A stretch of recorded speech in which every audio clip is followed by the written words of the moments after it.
Para po sa mga acidic, may heartburn, nangangasiman tiyan, may GERD, may ulcer, di ba? Paano ba natin malulunasan to? Kung pwede walang gamot. Actually, mas maganda nga kung walang gamot eh. Yung gamot, makakatulong naman siguro pag acute lang, baka 1 week, 2 weeks lang iinumin. Pero pang matagalan, mas maganda kung walang gamot. Okay? Pero syempre, consult kayo sa gastroenterologist nyo. So ito ginagawa ko. Actually, may heartburn ako, may GERD din ako. Itong ginagawa ko, hindi naman ako umiinom ng gamot eh. So, pagkain nakakatulong, pagkain iiwasan, at anong gagawin sa may heartburn, GERD, at acidic.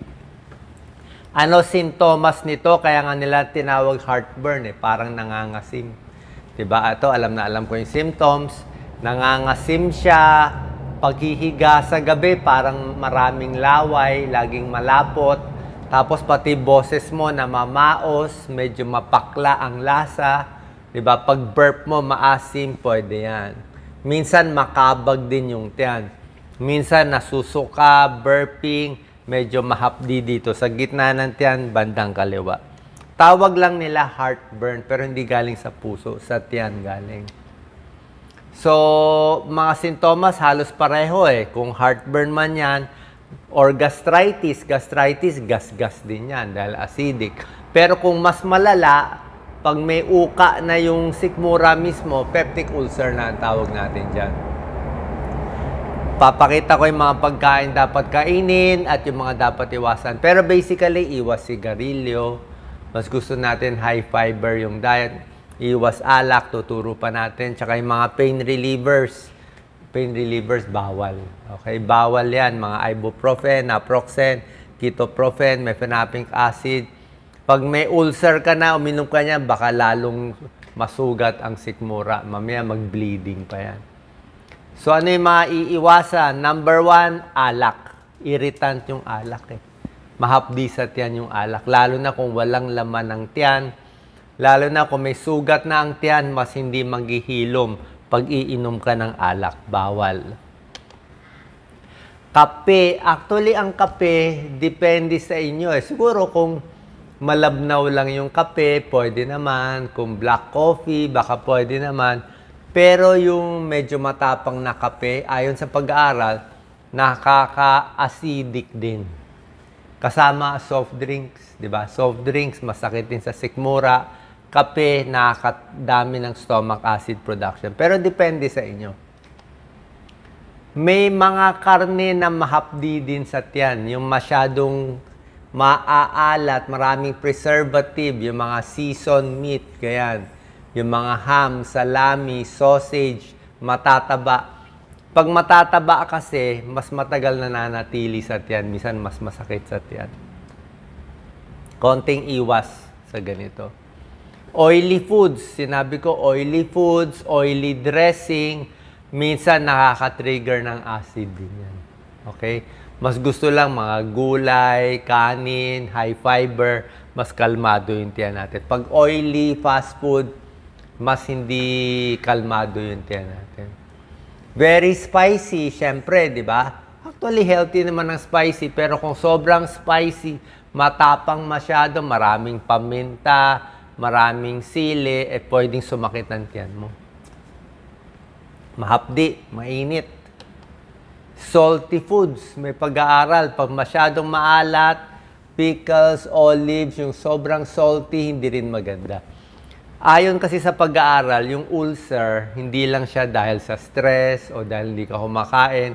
May isang bacteria din, Helicobacter pylori. So, pag meron itong bacteria na to, napapataas yung tsansa ng ulcer. Itong mga salty foods, konektado dun sa pagdami ng bad bacteria. So, ayaw natin na masyadong maalat. Parang junk food, fast food, salty, oily, mas ayaw ng tiyan natin. Chocolate, actually, medyo acidic. Healthy sana ang dark chocolate. Pero kung may acid ka niya, lalo na sa gabi, subukan nyo. Nasa sa inyo, pero sa akin hindi po pwede. Pag maraming chocolate na acidic, lalo na sa gabi, parang hindi siya, alam mong dumami yung acid mo. Okay? So, yan yung mga iiwasan natin. Ngayon naman, ano naman yung mga pagkaing makakatulong? Di ba? Ito yung mga kailangan natin gawin. Ano yung mga may medical studies na makakatulong sa ulcer? Hindi lang ulcer ang pinakamalala eh. Di ba? May uka. Pag gastritis, mas mild konti. Heartburn, acidic, gastric reflux, mas mild yon. Pero maasim din ang pakiramdam. So, ano mga tulong dito sa mga sakit na to? Cabbage juice. Maganda pala tong cabbage eh. Doc Lisa, ano bang pwedeng kainin? Repolyo? Okay, pag ginagawang juice, maganda. I think mga pipino juice, maganda rin eh.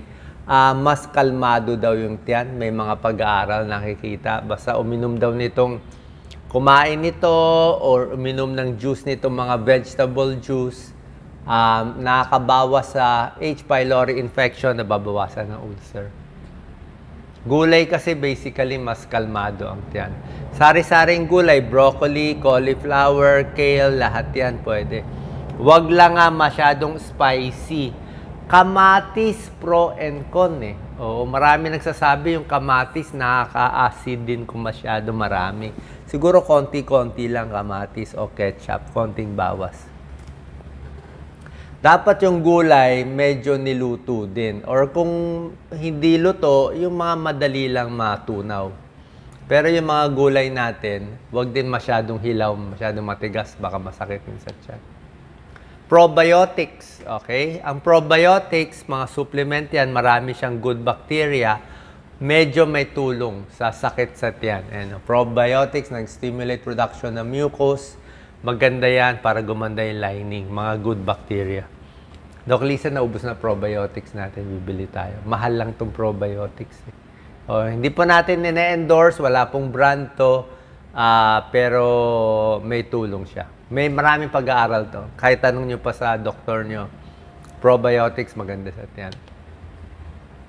Yung mga fermented, ito, yung mga yogurt, yan, may tulong naman. Saging, favorite natin, saging para sa heartburn, sa ulcer, gastritis. Meron siyang leucocyanidin. Nakakatulong, pinapadami yung pangtapal ng sikmura natin.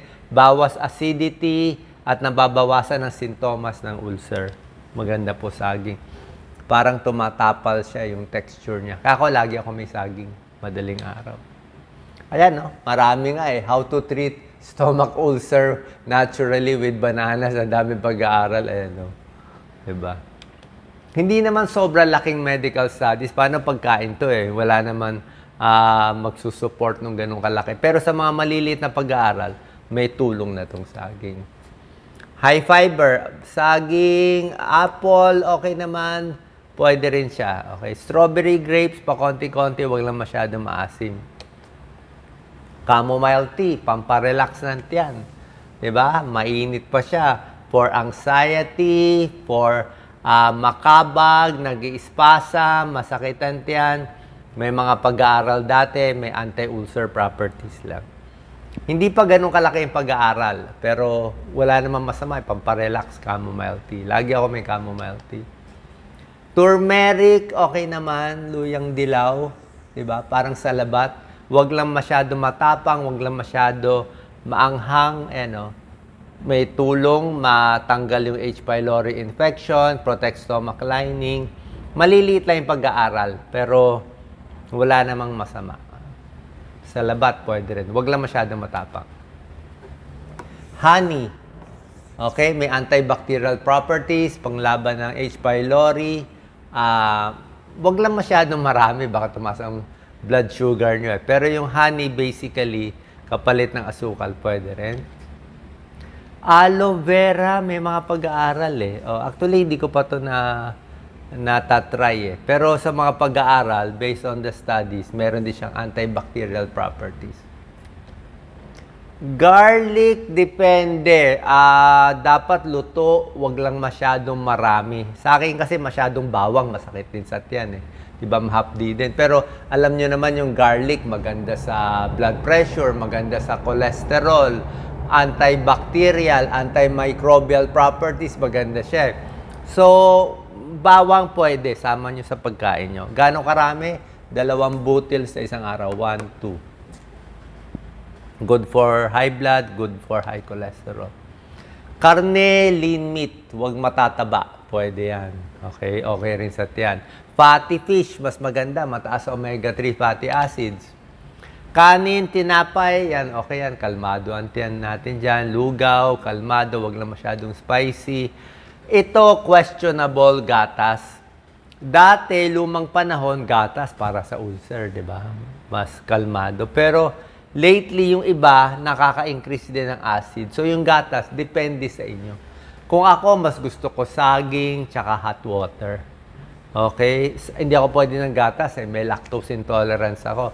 Kung may lactose intolerance ka, sasakit yan mo, kabag, mag-LBM ka. So, gatas, depende.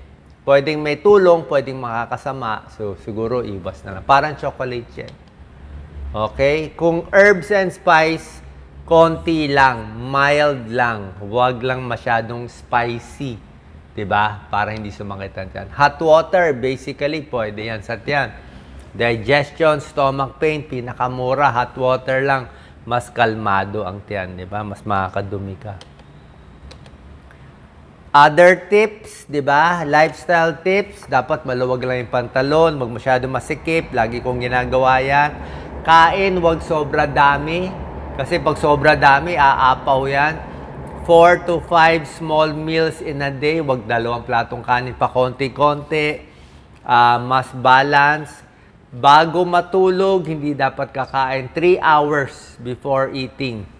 3 hours before sleeping pala, doon ka lang kakain. Kaya pag ang tulog mo alas 10, dapat 7 p.m. Ako nga, ginagawa ko, ang kain ko mga 6 p.m. 6, wala nga ako after 6. 6 p.m. huling kain, tulog ko mga 10. So, 4 hours ako walang laman natin. Tapos nilalakad ko pa para walang laman. Kundi paghiga mo, aakyat yung acid. Huwag agad hihiga, okay? Pag bagong kain, 3 hours. Upright, 5 small meals in a day. Rest, bawat kain. Pero lakad-lakad, may tulong ang lakad-lakad. Okay? So yan mga tips natin para malunasan tong mga sakit. Heartburn, acidic, GERD, ulcer, ng who knows, nang hindi umiinom ng gamot. Salamat po.